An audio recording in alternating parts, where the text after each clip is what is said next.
At our most recent Christian business breakfast hosted here at the Stone Table, my friend Senator John Crane gave a great talk about how we as Christians should engage well in the marketplace and really in every sphere of this life. And so we've got a little clip of that talk that we want to show you today. I think it'll encourage you. Marketplace skills are missionary skills. Christianity impacts every single aspect of our life.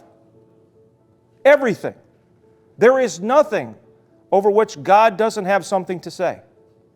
Now, we might need to do some biblical study and application to begin to connect biblical principles with real-world contexts. But there is nothing that God has nothing to say about. I mean, politics.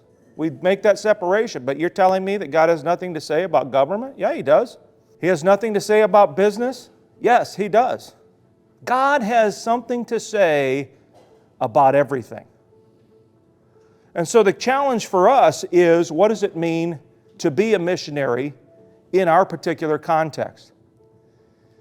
Three things I would tell you right out of the gate. Number one, it impacts how we think. It impacts our worldview, the ideas that shape the framework of our lives. What do I believe? What are the ideas, the deeply held belief systems that shape the decisions that I make in my life? People often ask me in politics, man, there's all those decisions, all those laws, all those bills that you have to study and to make decisions on. How do you do it?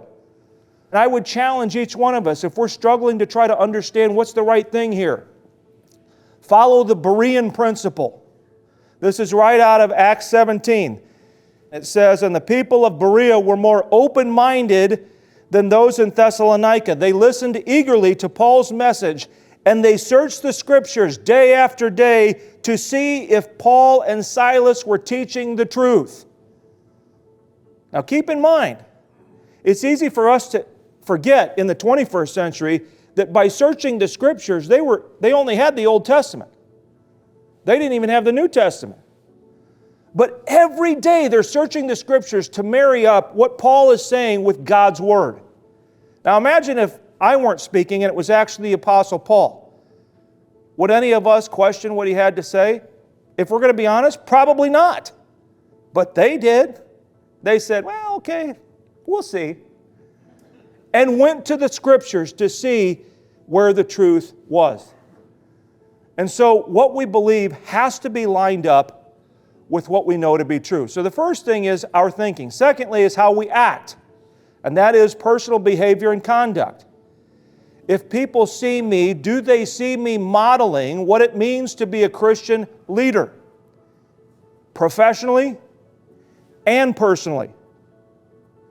Is there consistency between my public life and my private life?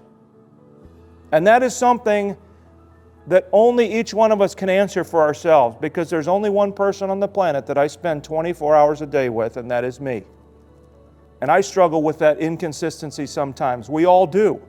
The goal is to keep working towards consistency, but how we act sets a model for people. Are we modeling Christ-like behavior?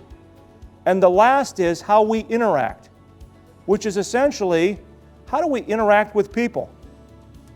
How do we treat people? As you can imagine, in my world, I get a lot of people who get pretty frustrated about politics in general, and sometimes with me in particular, because they didn't understand why I did what I did, or they thought I should have done something differently. Okay? I will tell you candidly, I've had people blow me up on social media, on the radio. I've had people yell at me. I've had people spit at me, cuss at me, grab me, all in professional public context. Right? This wasn't some back alley thing. What happens if I blinked even once? Just once.